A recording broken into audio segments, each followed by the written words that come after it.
way around.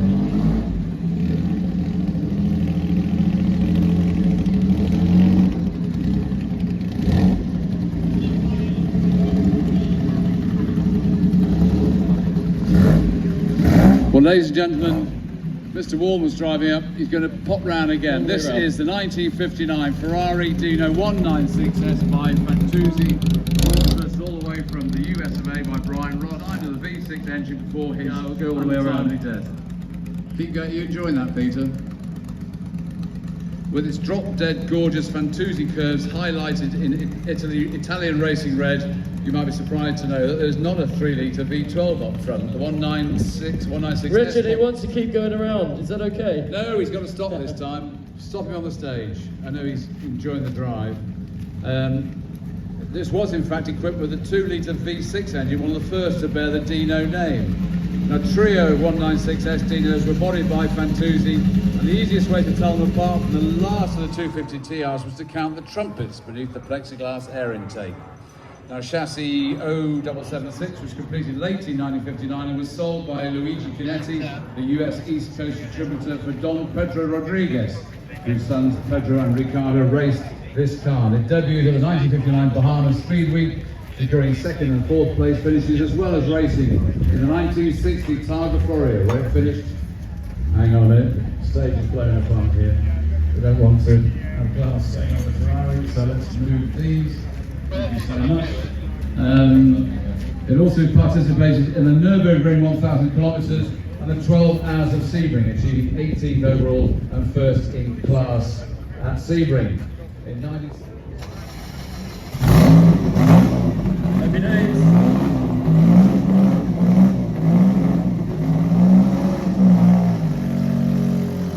Yeah, that's right. Well, thanks again, Brian Ross, for bringing that amazing 1959 success. And we give live baby to Norman and Liz to wait on the stage.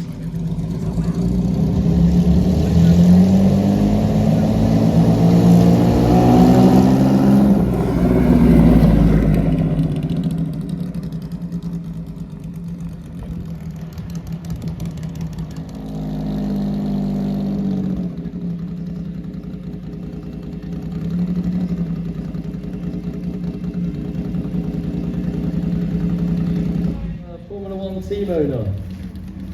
And the winner, ladies and gentlemen, in the 1950s category is this elegant and glamorous 1956 Maserati A6G 54 Berlinetta by Zagato. It comes from the RQ collection, and this, I think you'll all agree, is one of the most beautiful Italian coach-built cars ever styled. Of the 1950s category, that is the 1956 Maserati A6G 54 Berlinetta by Zagato. So, where do we go from the 1950s? We go to the 1960s, and the third place motor car in this category, in the 1960s category, it's the 1962 Ferrari 250 GT short wheelbase Berlinetta Speciale Aerodynamica by Pininfarina and presented by Bill Heineke, who's not in the car, but presented by Bill, great friend of this event. The Ferrari 250 GT short wheelbase features the evergreen vehicle. That would have been a very, very expensive motor car in 1962, that's for sure. Okay. The second place car, it's a car we've not actually had the opportunity to see here so far today, so we'll give it a little bit of time.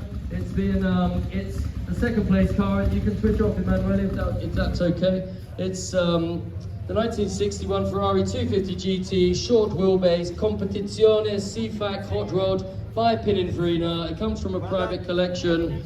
In case you're very important Ferrari, and the gentleman in it has played a huge role in its history. That's so special to see that car reunited with it after so many years, and a gentleman that has played a great, great role in the history, bringing it to where it is today. So I just need to find out where we are, and 300 SL Roadster. If you take a look as it's driving around now, you will notice its ski rack with what looks like period correct skis on the back. So if anyone does fancy a quick trip to the Alps in the 50s, you are very well taken care of. Now, this car has been lovingly restored by Hampton and Moss, who are experts in the field. If you want something done to your car, if you want it made to your specification, they can and will do it for you. We have joining us, and in the hot seat, William Garrett from Hampton and Moss, who's going to tell us all about the car. Those skis are truly fantastic. One pole each, that's all you need. Hampton and Moss with a glorious 300 SL Roadster. I do advise you to go and have a look at it. I've seen it up close. It's simply beautiful. The ski rack is moving. Up next, we have the car crowd. It's going to bring us round a very fine Ferrari 328. Category is something I think will get a lot of smiles. Is this 1974 BMW 3-litre CSL Batmobile. It's presented by Eric Harima, but it's driven today by his son Alex and his partner. I've forgotten your name. Victoria, Alex of Victoria. So Eric Harima, that's the winner of the 1970s category, the 1974 BMW 3-litre CSL Batmobile. Stand by because we are about to announce the best of show. The best of show, ladies and gentlemen, please do come around. Are we ready to see the best of show? Are we ready? So, third place motor car in the night. It just goes to show the standard of this category that a Le Mans winner comes third. And then the third place car is this 1953 Jaguar C-Type. It comes from a private collection, but the most notable thing about this car, ladies and gentlemen, is this is the very car that won for Jaguar at the Le Mans 24 Hours in 1953. So it's a very, very, very significant motor car indeed. Thank you, Simon, for driving it up so beautifully. Peter, of course, it also wins the best.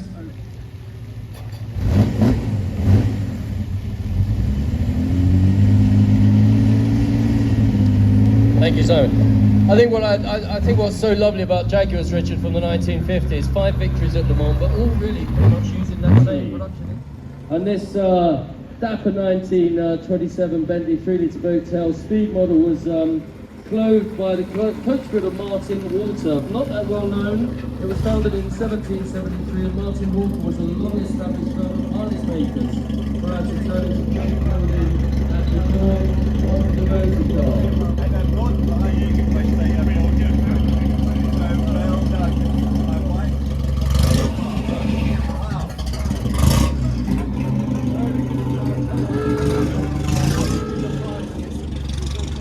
Okay, ladies and gentlemen, we now move on to the 1930s, and I think all the cars are here, yes, so I'm delighted to tell you that the third place car in the 1930s Decade Award category is this 1931 Bentley 8-litre Saloon by Freestone and Webb, presented by Peter and Martine Reynolds.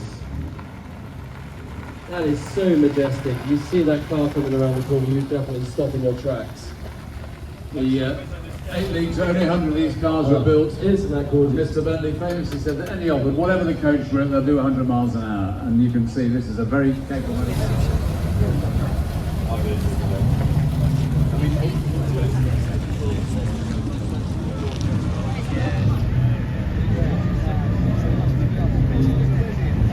So next, Peter, we have this 1938 Bugatti Type 57C Cabriolet by Gangot, brought to us by Klaus and Madeleine Gold.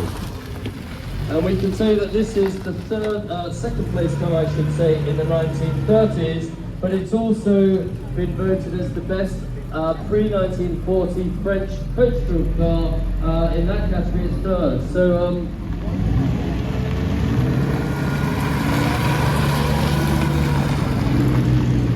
I think we know this, chap. Peter, the winner of the 1930s is the 1937 Talbot Lago T150C SS New York Teardrop by Fagoni Falaschi, brought us by the Pearl Collection, and here we have Fritz Burkhardt bringing up, and he's holding his wooden spoon. So the 1940s category is next, ladies and gentlemen.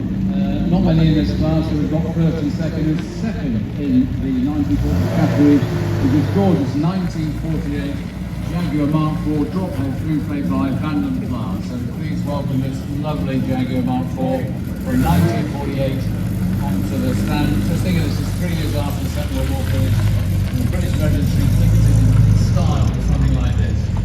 I think what's also fascinating, Richard, is that 1 year later the XK120 came out, and look at how things changed in just that year. You went from a big...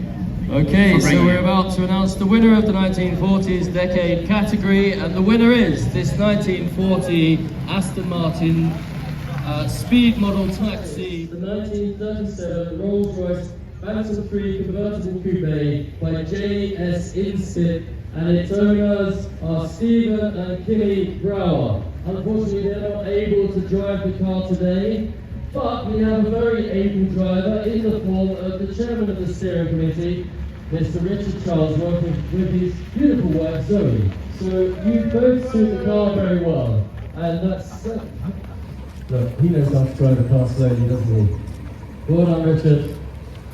Many congratulations to the Browers. They are long-term supporters and exhibitors at the Concours of Elegance. They've shown some absolutely spectacular motor cars. We know, thank the Concours of Elegance, they are delighted to have received this award, and we are delighted to have awarded it to them. And what we'd like to tell you about this car, what we would like to tell you is it's one of only 727, ladies and gentlemen, from JS. As I said, side mounted spares, painted in black of course, accentuating the beautiful lines, long sweeping tail.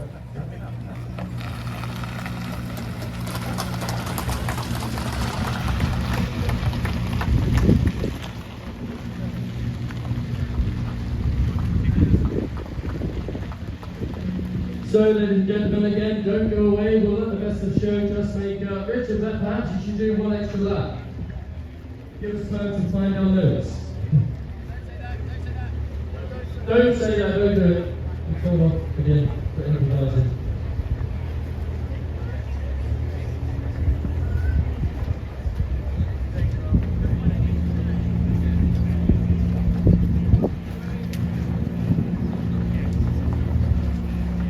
So,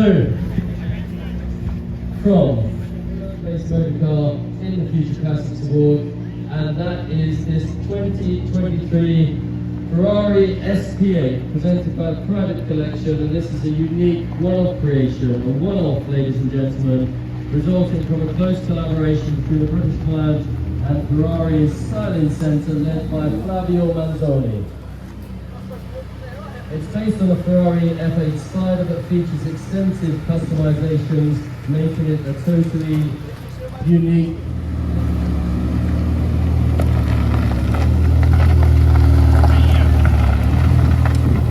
and the second place car. Thank you and many congratulations to the third place car, the Ferrari SP8 from 2023.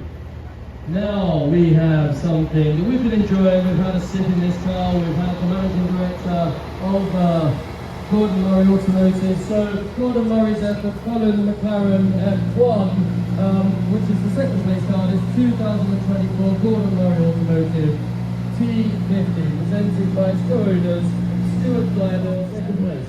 Many congratulations.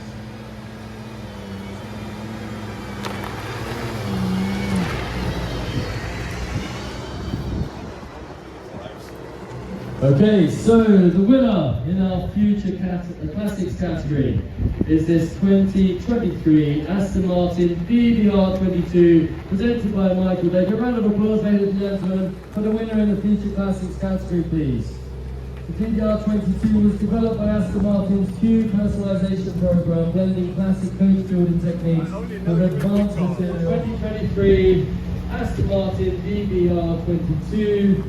Presented by Michael Baker and the winner of the Future Classics. As ever, as I rejoin my mate on the stage, of course, our very own categories is voted for by the entrance. Winners all these categories were 1940s American coach-built car, and in third place is this wonderful 1935 Lincoln Model K Coupe brought to us by our very good friend Peter Hayden. Congratulations, Peter. Third prize in Best 394 American Coastal. What a magnificent example of this Lincoln model presentation. Peter Hayden, great supporter of the Concours, great promoter of all things, not just American, but British as well. Thank you, Peter Hayden, well done. Third place in the 394 American Coastal. And in second place of the pre-1940s is this 1930 Chrysler CL Custom Imperial Dual Windshield Phaeton by LeBaron, brought to us by the JBS collection. JBS, great supporters of ours. Lovely to see this prize, this 1930 Chrysler CL Custom Imperial Dual JBS. Thank you. Congratulations. So, in the special award category, and the best pre-1940s American coach-built car, as you can see, is this 1937 Ford 812 Phaeton convertible. Eric Levenford was the saviour of the Auburn Automobile Company and the patron of one of our headlights, front-wheel drive, pop-up headlights. It's a very, very advanced road car. Thank you again. Jack Boyd-Smith, JBS Collection, the second of their two cars, both winners in this category. Congratulations. Presented to us by its current custodian, the Honourable Sir Michael Goudori, and this sublime Talbot Lago is one of a series of 4 T150C SS models with special lightweight bodies designed by Georges Paulin and built by Marcel Portu. Crossery Portu is a French coach building company based in Paris, founded in 1925 by Marcel Portu. And many of the rich and famous bought their chassis from their favourite manufacturer and shipped them to Portu for a custom design. We're delighted to see Sir Michael Goudori driving the car up himself. This dramatic rolling sculpture was sold new in 1940 to an unknown owner in France and registered, unsurprisingly, a few years later in 1946. Your place, that would be lovely.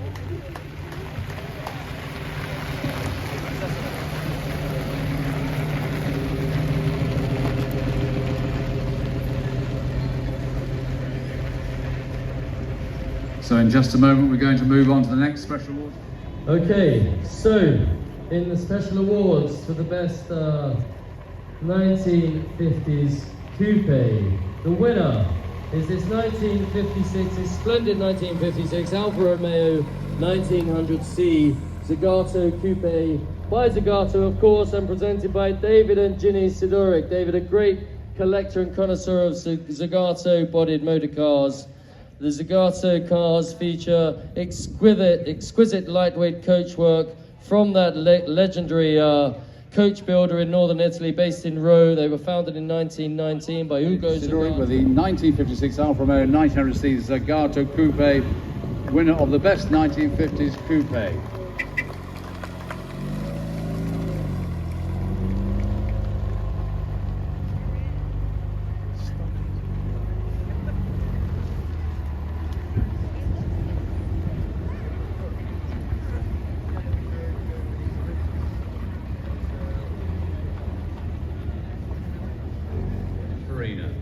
Glorious motor car, beautifully restored in its original specification.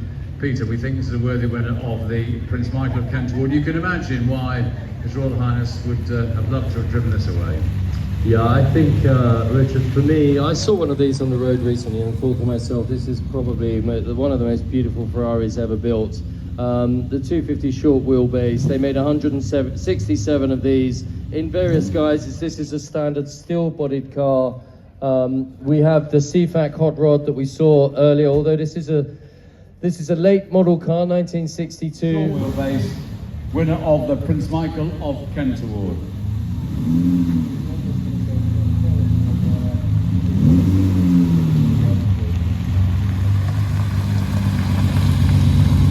Well, ladies and gentlemen, I'm honoured to introduce the next award because, for me, having spent the last 3 days next to this gentleman, it's the Chairman's Award. And Richard's car. So, now we know it's coming. The Bentley 3.5 and 4.25 motor cars were the first Bentleys produced under the ownership. It's a coupe in this case because it only has 2 doors. And the second place for the best pre-1940s English coach-built motor car is this 1925 Rolls-Royce Silver Ghost barrel-sided tourer by Barker & Co. and presented by Charlie Cross and quite a few others, I see. And everyone, hello. 1907. And isn't that lovely, the way the number plate's on painted colour rather than black? That's a Jonathan Wood restoration. They know how to do it.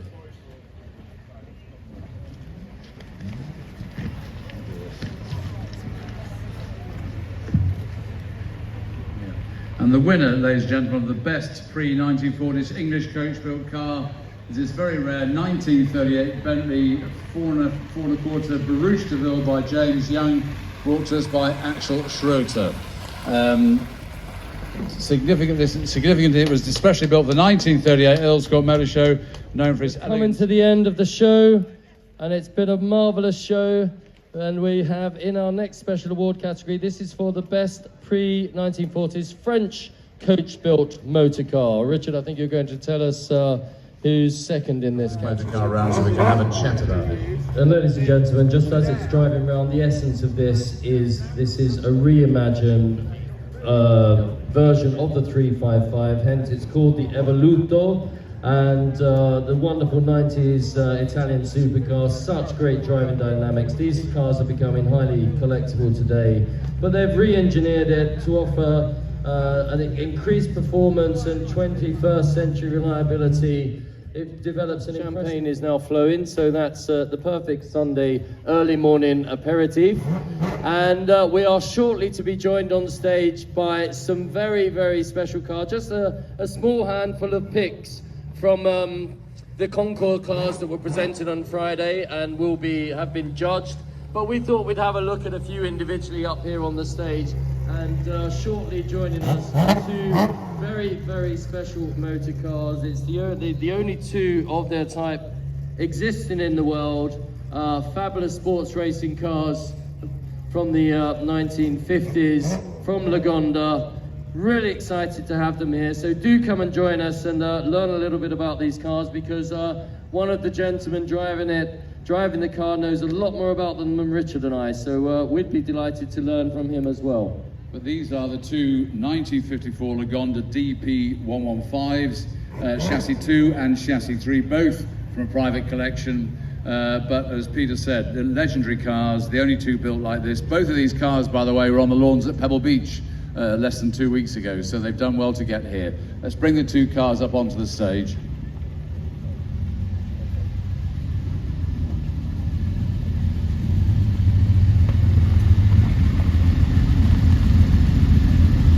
Perfect. Julie, you're going to jump out? Thank you. Well, I just a little bit of a background to what we have here on stage, Richard, if I may. This, as you say, this is two examples, the only two examples, chassis number 2 and 3 of the 1954 Lagonda DP115.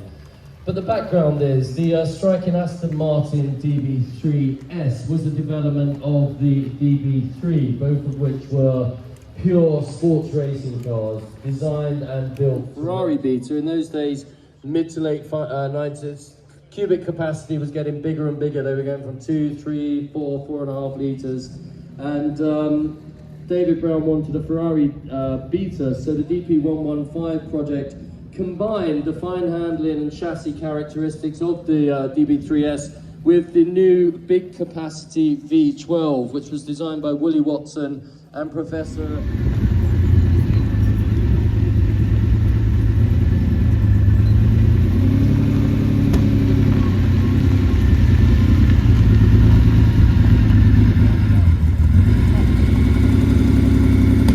Wonderful to see those two 1954 Lagonda DP115 cars together here, a bit about their history, especially with the previous owner here to talk about them. So we're very grateful to the owner of those two cars.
She's called Abigail. Abigail Polky. Wow. You can find my car. Don't worry, I used to eat this.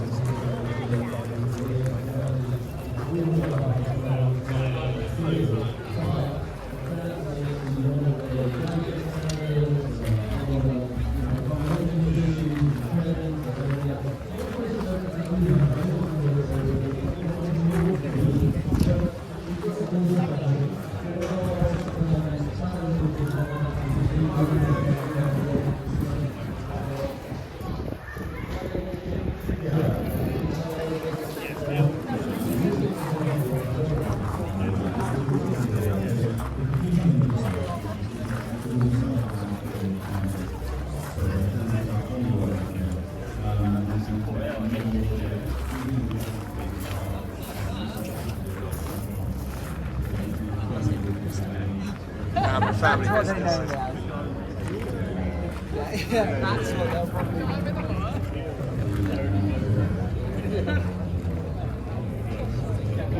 yeah, that's what just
Yeah, so I saw a Jaguar FX, Homewood car show, had the same like leather belt.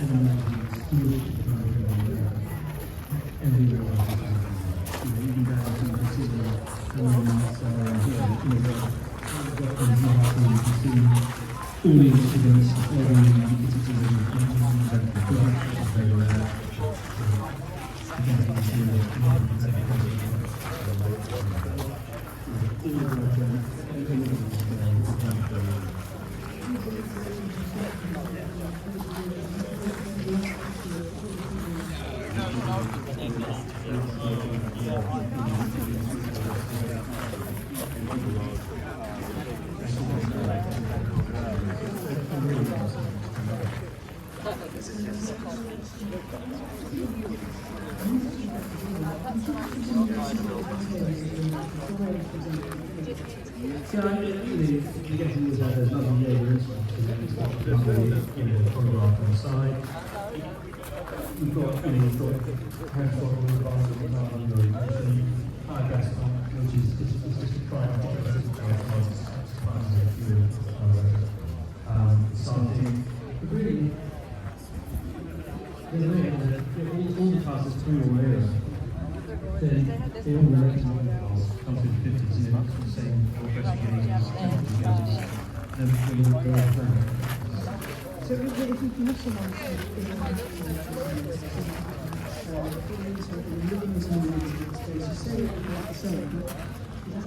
how much is I think like always saw from earlier in the car, and then we have one stack.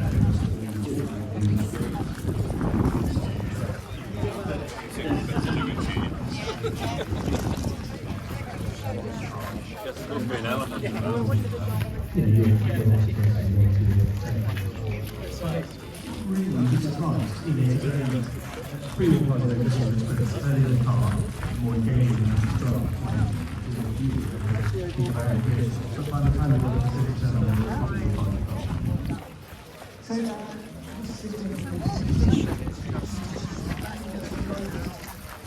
I think it's probably had about 5 owners, really. So it was George Randall for a long time, and it came back to the UK. It was owned by a gentleman, the architect, and I was lucky to Peter Howard, who owned it for some time.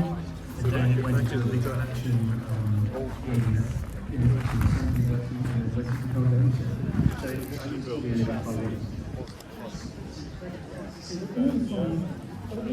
you could possibly ask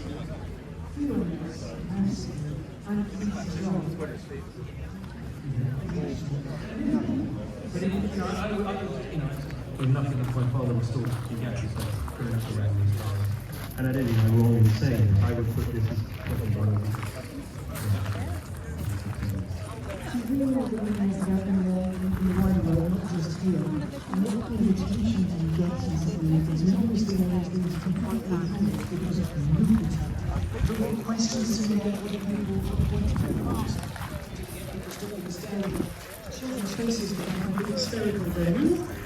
Well, we haven't, I mean, to be honest, this we haven't driven around that much. I mean, when we drive Bugattis yesterday,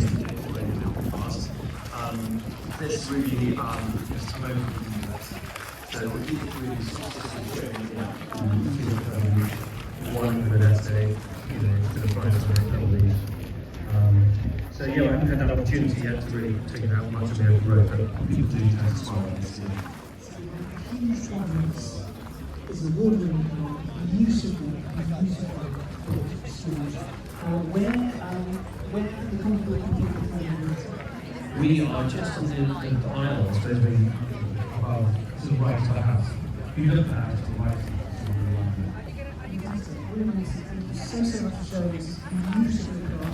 I urge everybody to go and have a look, but before you do, is listen to some So how did the car crowd come about? Because obviously you're a car guy, otherwise you wouldn't start the business you were interested in cars, because it's so why did you decide to come into the car? So I've been into cars since I was 4 years old. My dad was a mechanic on the rally course machine, people like that, and I was the guy who used to come and scrape the mud off of the inside of the wheel arches when I was 4 or 5 years old. Yeah, well, you know what, I literally grew up around these cars. I remember waking up in the Welsh Forest, slaying the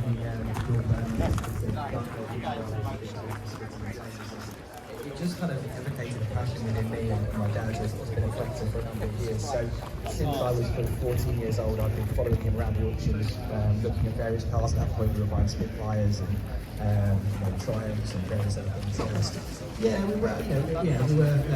It was a usable classic. So that was when it was bought, but he never lost money. He always had this sort of same things. That he'd always buy the best history. You know, he would always make sure they were well maintained and looked after.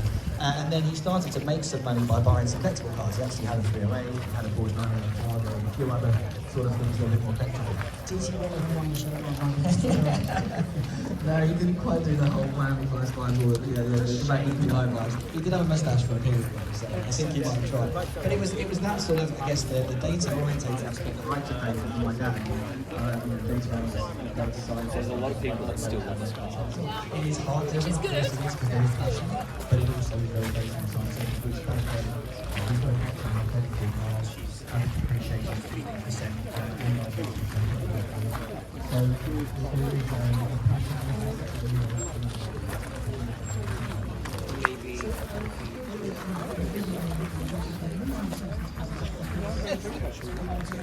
William said he left home.